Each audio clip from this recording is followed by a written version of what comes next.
Good evening. One reminder that it's the start of the holiday season is hearing the bells of volunteers as they collect donations for the Salvation Army's Red Kettle campaign.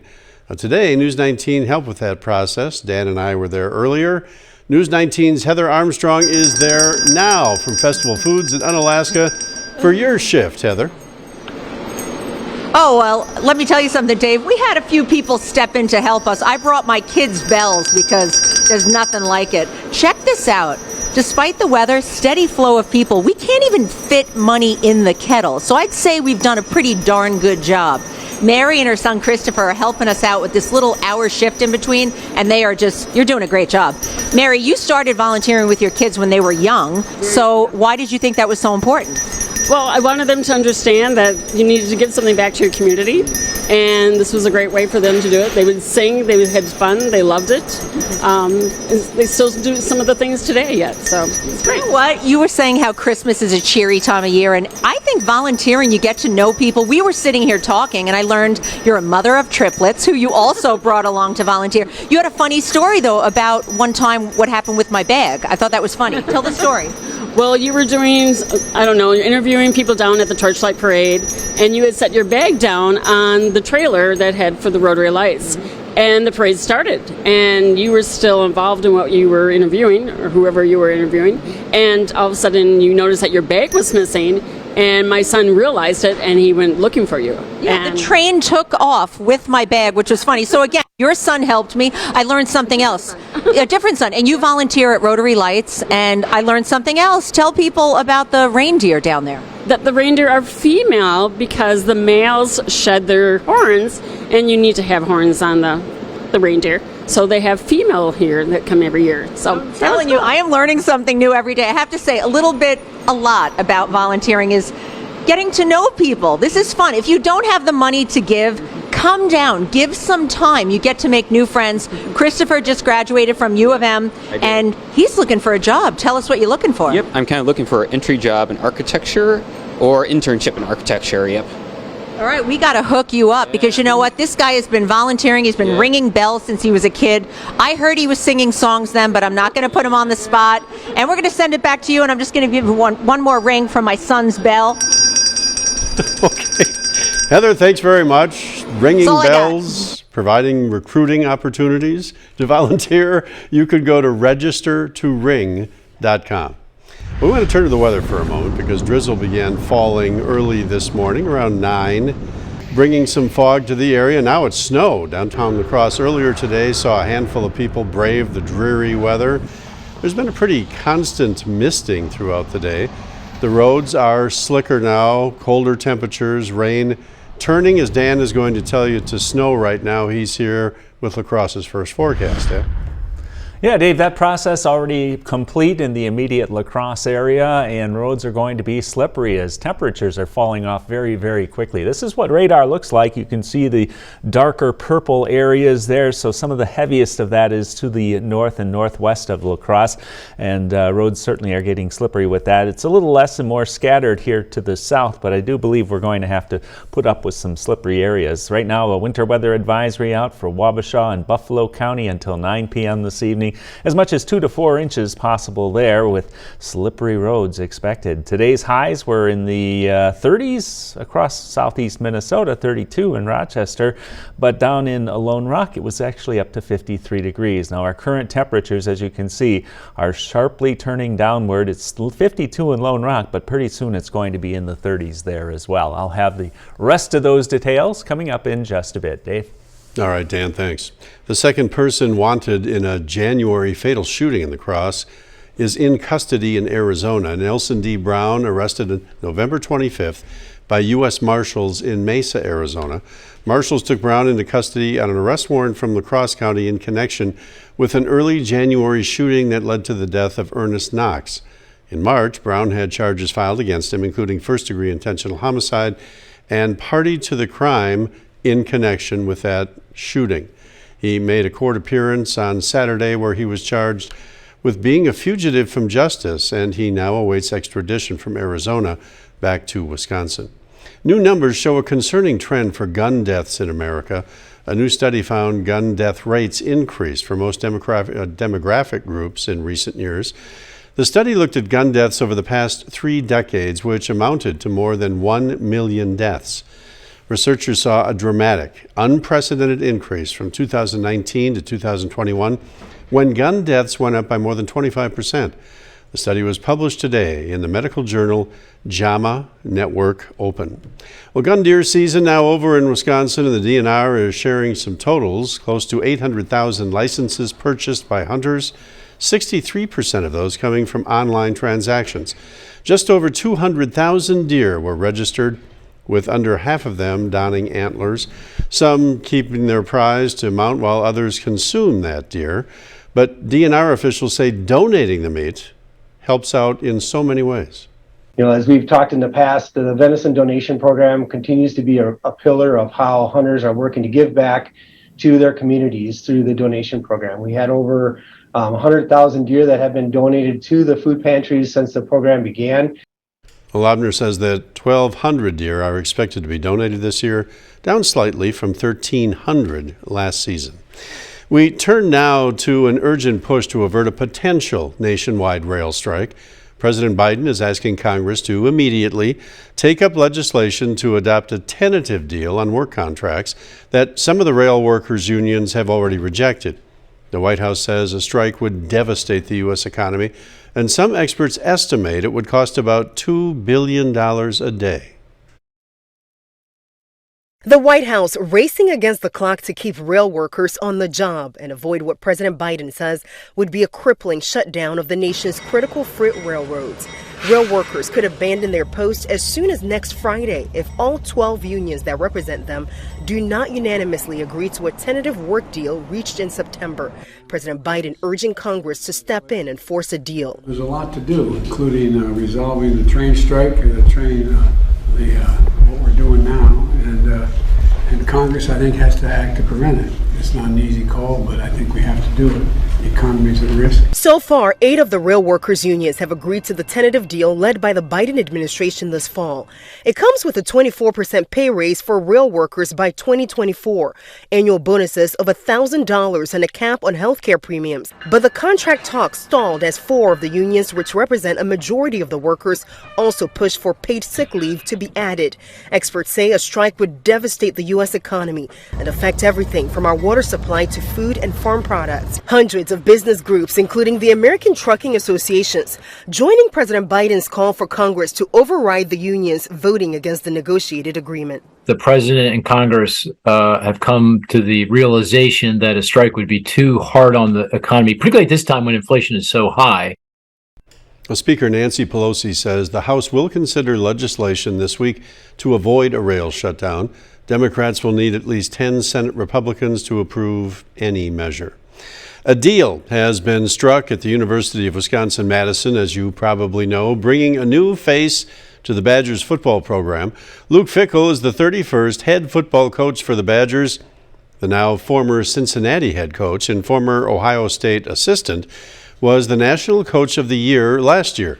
Fickell was 57-18 in 6 seasons at Cincinnati, where his team was part of the 4-team college football playoff last year, and he looks to pursue a similar goal in Madison. I'll be honest with you. I'll tell you this, and you'll probably hear it for every year at the beginning of the year. We got one objective and one goal, and it's to play for a championship.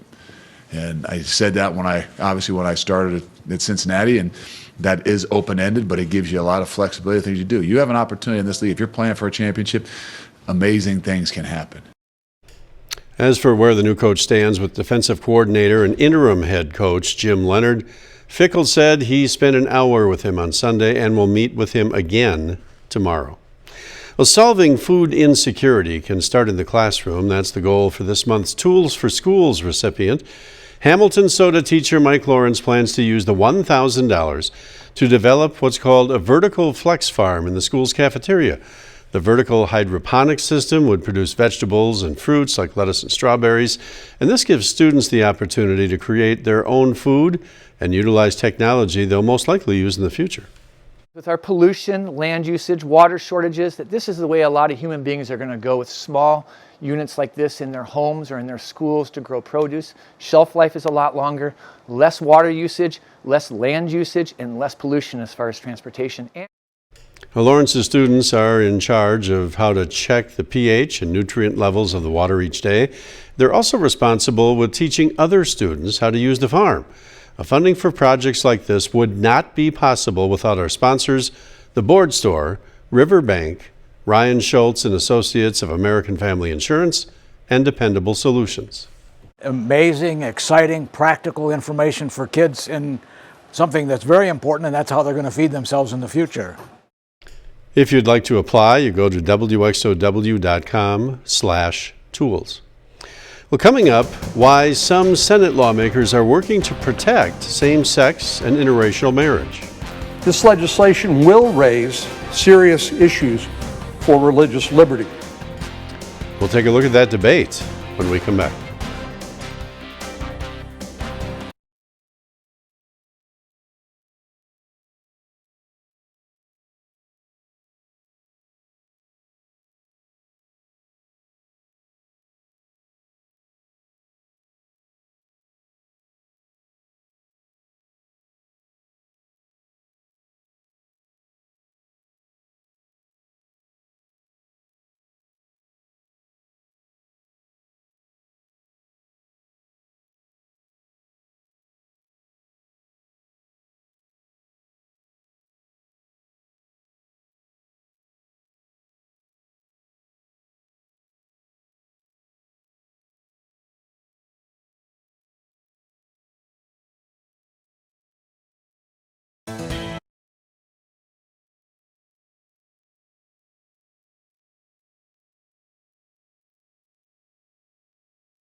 You're watching News 19 Live at 5 with Dave Soley and Chief Meteorologist Dan Breeden. Live at 5 continues right now. Senate lawmakers working for final approval for a bill meant to protect same-sex and interracial marriages. That bill would force states to recognize legal unions from other states if the Supreme Court were to overturn federal protections. Senate lawmakers today voting to protect same-sex and interracial marriages under federal law, a preemptive move as concerns grow among advocates that the U.S. Supreme Court may be poised to overturn the landmark court rulings that protect those unions. Today, after months of hard work, after many rounds of bipartisan talks, and after many doubts that we could even reach this point, we are taking the momentous step forward for greater justice for LGBTQ Americans. In a remarkable turn from years past, versions of the Respect for Marriage Act have seen some Republican support. A bipartisan group of senators even working together recently to amend the House-passed version, but a majority of congressional Republicans still opposing the bill. While this bill does not move the needle on same-sex marriage, this legislation will raise serious issues for religious liberty. The bill does not force states to legalize same-sex marriage, but it does require them to recognize legal marriages from other states, regardless of sex, race, ethnicity, or national origin. All this triggered this summer after the U.S. Supreme Court overturned the constitutional right to an abortion. Justice Clarence Thomas writing that perhaps it is time to also reconsider the landmark rulings that protects legal same-sex and interracial marriages. That's what he wrote in overturning Roe. And so if that's not a clue to prepare, I don't know what is. The president has made it clear he supports the legislation and will sign that bill once it makes its way to his desk. Dan is in next for the forecast. Please stay with us.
Now, your Storm Tracker 19 weather. Rain and a rain-snow mix are turning over to snow here as the latest storm system approaches and moves by to the east. You can see the areas here in blue and purple. These are the heaviest amounts of snowfall. That's generally north of the immediate La Crosse area. But there's enough here to be looking at some accumulation. In fact, a little bit earlier near Fillmore, we had as much as 1.7 inches of snow. So all of that continues to spread eastward. It looks like all of the green here, those rain showers, are also going to turn over to snow. Winter weather advisories so far limited to just Buffalo and Wabasha County. It's in effect until 9 p.m. this evening. 2 to 4 inches of snow there, and of course slippery roads most likely. Looking at the last 24 hours of temperatures, you can see we were actually doing pretty well up until the last couple of three here.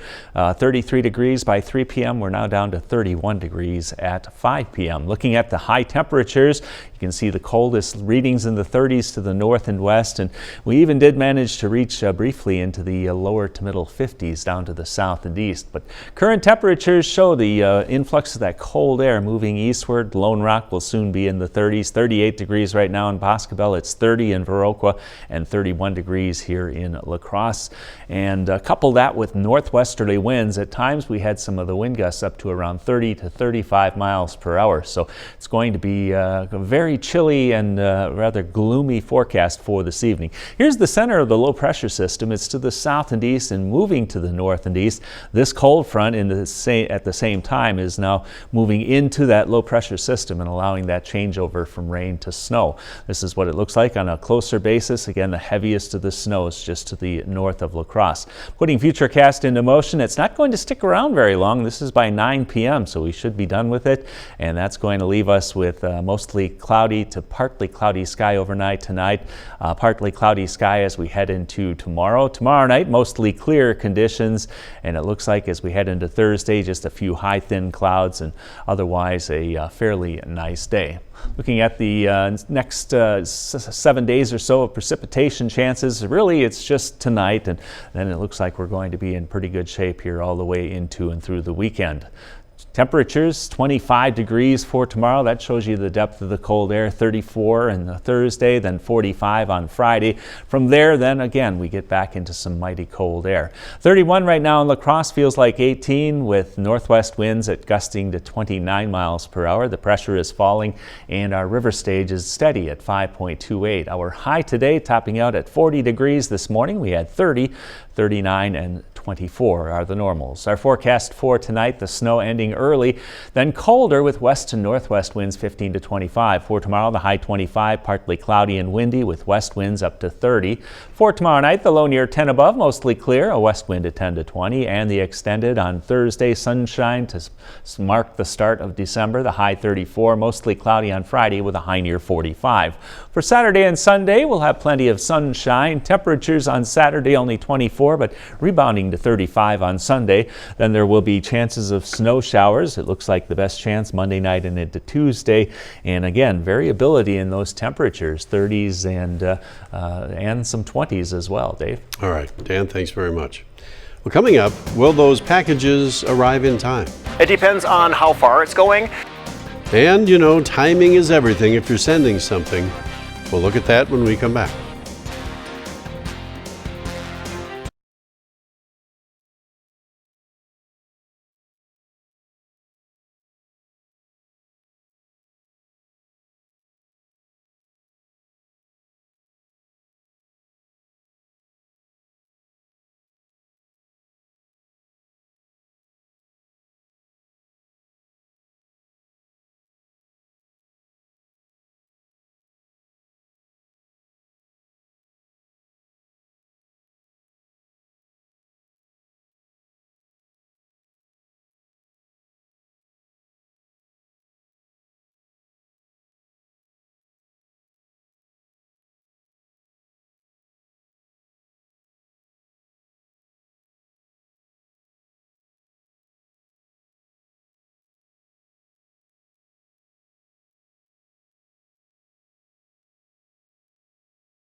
There are a lot of deliveries this time of year, but authorities have a warning.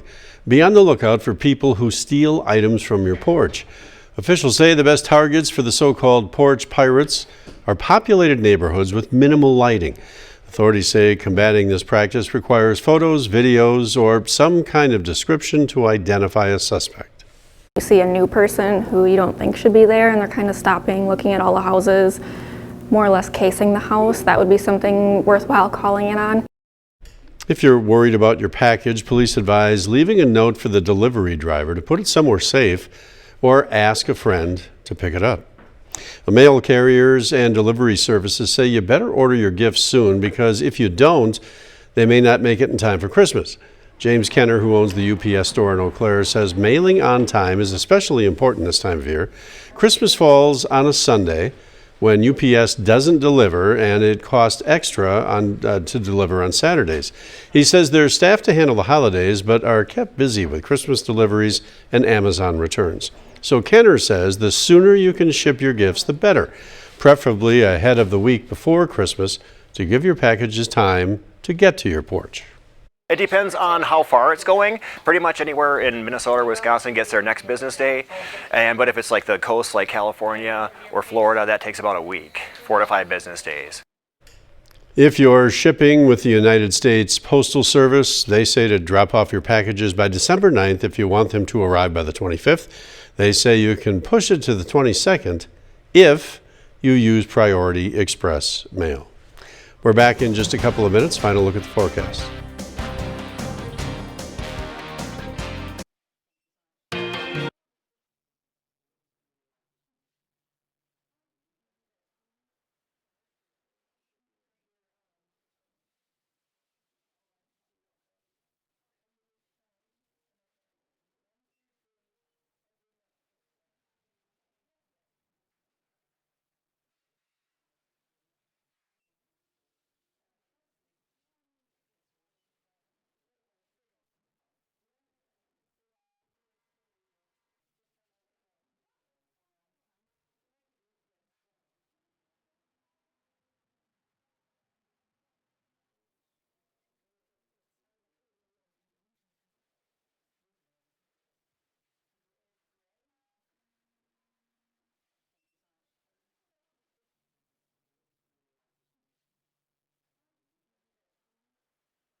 A hiker uncovered a prehistoric giant sea turtle fossil in Europe. Scientists say the turtle is a previously unknown species and exhibits features they've never seen before. Until now, experts thought giant marine turtles existed only around North America. The fossil was first identified by a hiker in 2016, but scientists believe the bones belong to a different type of animal.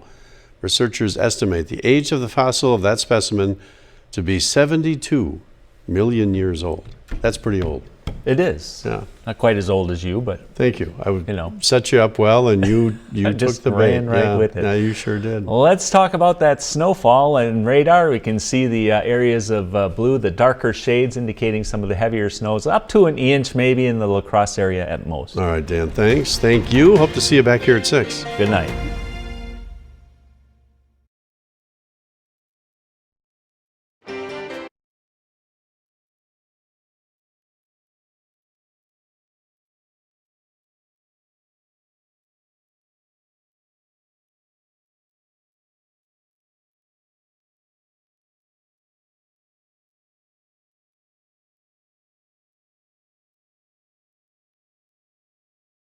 See here, I need to get this.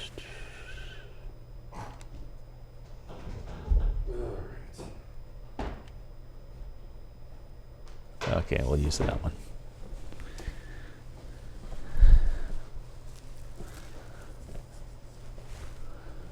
Okay, in 3, 2, 1. No snow, but really cold tomorrow. I'll have details tonight at 10. In 3, 2, 1. Dry weather for tomorrow, but it also will be cold. Details at 10.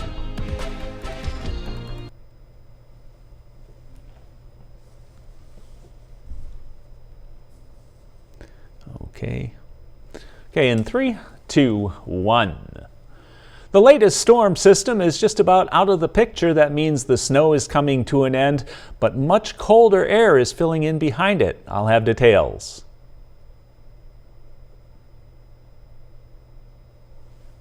That was not too long. And save it. Wee!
Whoops, sorry. Hello.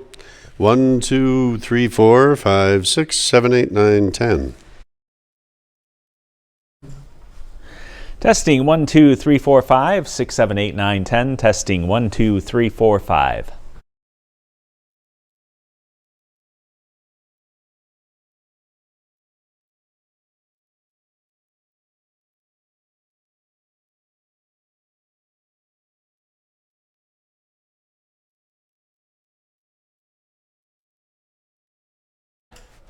Microphone check. 1, 2, 3, 4, 5, 6, 7.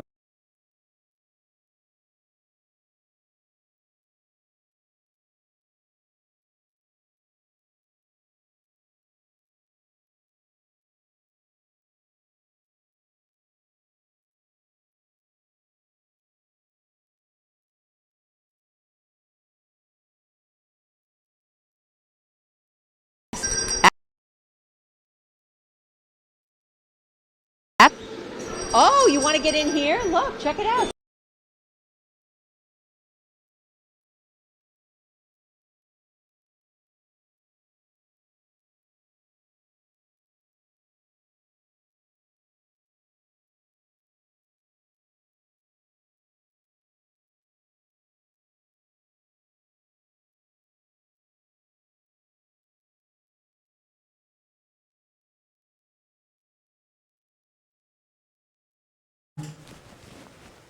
I'm guessing that's for me. I don't have my mic. I have to be on right now, but I did a story on an elf, and you'll